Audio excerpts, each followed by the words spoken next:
안녕하세요. 매년 8월 15일은 우리나라가 일본으로부터 해방된 것을 기념하고 대한민국 정부 수립을 경축하는 뜻깊은 광복절입니다.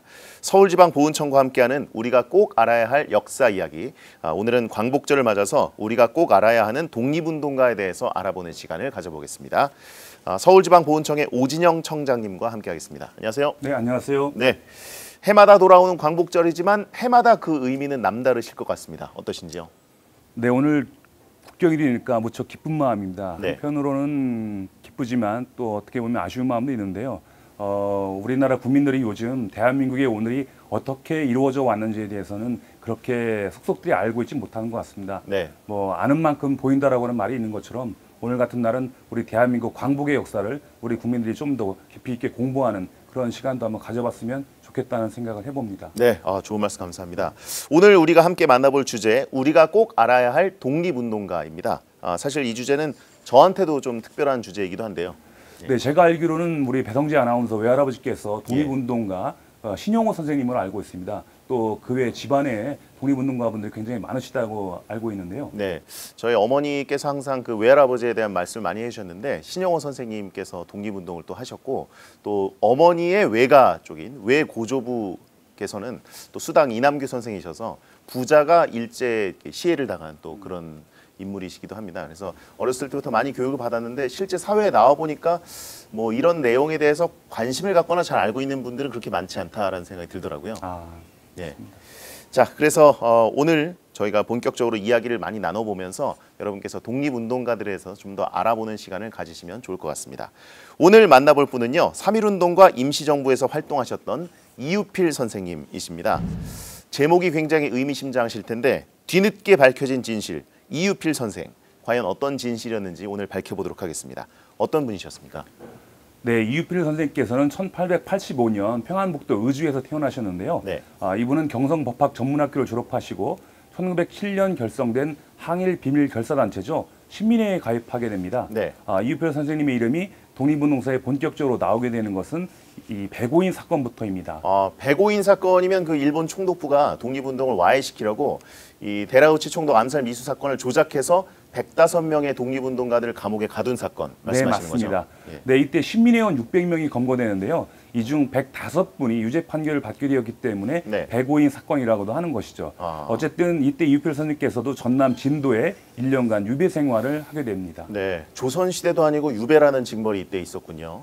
그러시다가 이유필 선생께서 3.1운동 때 또 독립운동을 하시고 고향인 의주에서 태극기와 선전문을 제작하고 배포하면서 독립 만세 시위를 주도하고 수배를 받게 되니까 상하이로 망명을 하게 됩니다.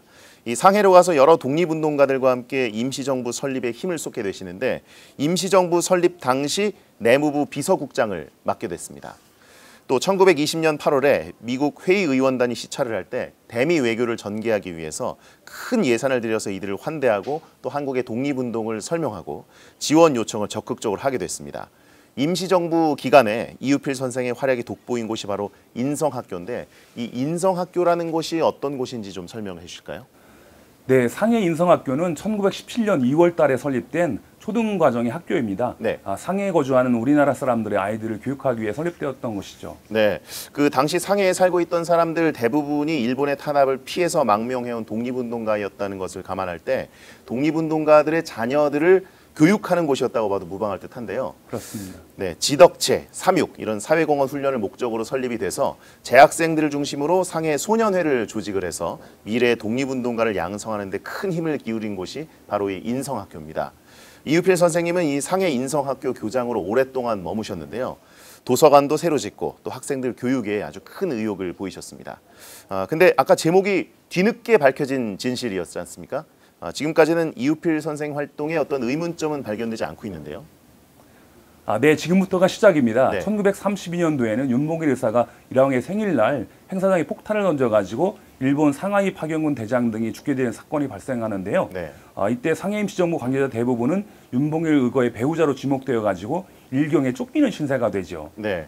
김구 선생을 비롯한 임정 관계자들도 항저우로 피신을 하게 되는데 이유를 알 수 없게 이유필 선생께서는 상해에 계속 남아 계시다가 일본 헌병대에 체포가 됩니다. 네. 그런데 한 달 만에 또 이렇게 풀려나게 되면서 이유필 선생을 향한 의심과 의혹이 시작되는 거죠. 네, 그러니까 일본 측에 독립운동가들 정보를 넘겨줘서 쉽게 풀려났다, 뭐 변절했다 이런 의혹이 생긴 거군요. 굉장히 안타깝네요. 네. 네. 네, 사실 이유필 선생께서는 그 이후에 또 체포되어서 3년 옥구를 치르셨는데요. 네. 이 사실은 기록이 확실하지가 않습니다. 그래서 의혹은 계속 이어졌고 결국 임시정부는 이유필 선생을 공식적으로 제명하기에 이르렀습니다. 네, 당시라면 그런 의심이 가능할 것도 같은데 진실은 언제 밝혀졌습니까? 네, 시간이 많이 흘러서 1990년에야 밝혀졌습니다. 네. 일본 외무성의 극비문서를 통해 진실이 알려졌는데요. 일본은 사실 이유필을 체포해서 신문을 했지만 별로 나오는 것이 없게 되자 이유필을 변절자로 만들어서 임정 조직을 와해시키겠다는 그런 치졸한 계획을 세우게 됐던 것이죠. 네, 그러니까 이유필 선생을 변절자로 조작한 것도 철저하게 일본의 계획이었군요. 그렇습니다. 네, 그런 식으로 임시정부 인사들끼리 서로 믿지 못하게 만든 거고 또 이유필 선생님은 광복 이후에 혼란한 전국을 수습하다가 1945년 11월 29일에 심장마비로 숨을 거두시게 됩니다. 이후에 1963년에 건국훈장 독립장에 서운되셨지만 1990년에 진실이 밝혀지기 전까지는 이유필 선생에 대한 의혹은 계속 남아 있었죠.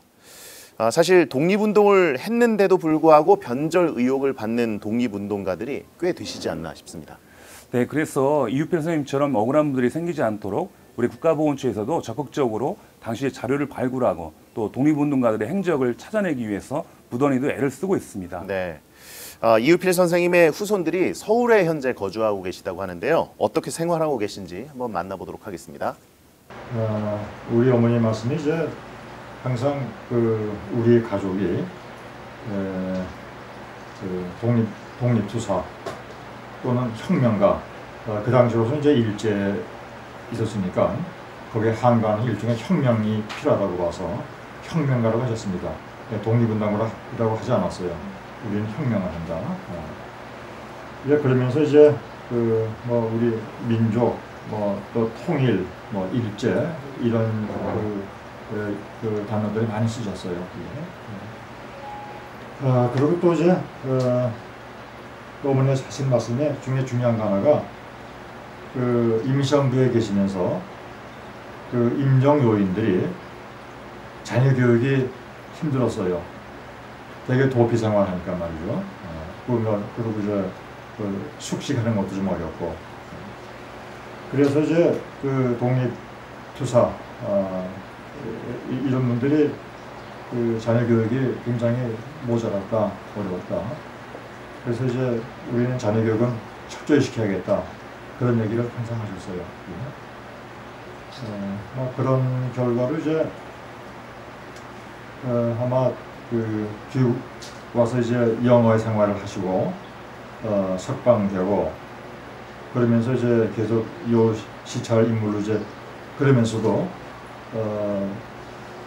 표면적으로는 뭐 다른 운동, 다른 임정을 도왔다거나 그런 건 드러나지는 않는데 어떤 자녀 교육 열심히 시키고 제가 같은 춘산에 대해서 자랑스럽게 생각하는 것은 뭐 그냥 그대로 이렇게 독립운동 하시고 그런데 이렇게 보면은 거기서도 독립운동이라고 하는 임정도 하지만은 거기에 사는 사람들을 많이 이렇게 케어를 한 것 같아요. 그러니까 교민회도 만들고 거기에 교민 단장도 하시고 그다음에 인성학교라고 하는 소학교도 세워서 청년 아이들을 가르치고 말이죠. 그러니까 보통 어떤 투사들은 천황, 암살 계획이든지 또 임범일을 선생님처럼 이제 백천대장 제거하는 이런 폭약을 쓰지만은 이유필 선생은 이제 그 배우는 있지만은 사람들 다 이렇게 돌보고 그것이 꽤 컸다고 봐요. 그런 사람들을 돌봄으로 인해서 이분이 이제 납치돼서 신의주로 와서 감옥생활 3년 하고 나온 다음에도 사람들이 다 따랐다고 해요.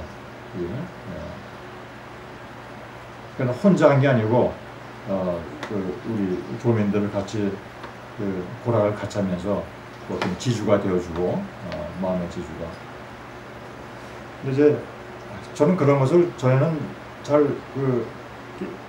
느끼지 못했어요. 느끼지 못했는데 나이가 들면서 밖에서 사는 교민들을 이렇게 위로해주고 그들에게 힘을 주고 비전을 줄 수 있게 하는 게 그게 중요한 거겠구나.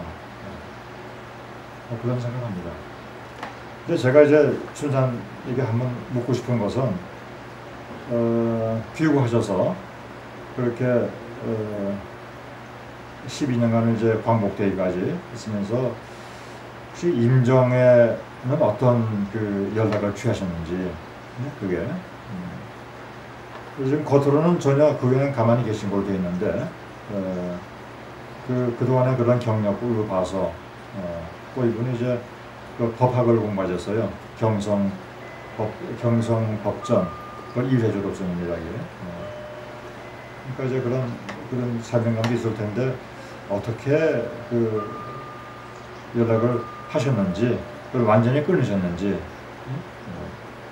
제가 보기에는 뭐 그 외에도 이렇게 신망도 있고 또 공산 그쪽에서도 이제 인정하고 뭐 해서 그런 거는 잃지는 않았다고 보는데 어떤 것이 있었을까 그것이 꽤 궁금해요. 네, 이유필 선생님의 외손자 되시는 장성준님의 이야기를 만나봤습니다. 왜곡되고 숨겨진 역사의 진실을 찾는 게 이렇게 중요한데요. 한 사람 인생뿐 아니라 그 후손들에게도 영향을 미치게 됩니다. 독립운동가와 후손들을 위해서 또 정책적으로 많은 것들이 시행이 되고 있죠. 네, 여러 가지 시책이 시행되고 있습니다만은 금년도에는 처음으로 생계가 곤란한 독립유공자 후손을 위해서 생계지원금을 드리고 있습니다. 네. 지난 7월까지 약 한 16,000명에 대해서 이제 생계지원금을 드렸고요. 또 한편으로는 3대에 걸쳐서 독립운동을 하셨던 오이옥 지사님을 위해서 용인시에 그분의 집을 지어드리기도 했습니다. 그렇군요. 이 문재인 대통령께서 애국이 보상받는 나라를 만들겠다라고 약속한 바 있으신데요. 독립운동을 하면 3대가 망하는 것이 아니라 누구보다 명예롭게 잘 살 수 있다는 믿음이 이번 기회에 형성됐으면 좋겠습니다. 그런 분위기를 위해서 또 서울지방보훈청도 더 애써주시면 감사하겠습니다. 오늘 말씀 감사합니다. 네, 감사합니다. 서울지방보훈청과 함께하는 우리가 꼭 알아야 할 역사 이야기. 오늘은 우리가 꼭 알아야 할 독립운동가 이유필 선생을 만나봤습니다. 이유필 선생처럼 온갖 오해와 누명 속에서도 묵묵하게 소신을 지키고 나라 사랑하는 마음을 지키신 분들 덕분에 오늘 우리가 이렇게 빛나는 대한민국을 가질 수 있게 되지 않나 싶습니다. 오늘도 함께해 주셔서 고맙습니다.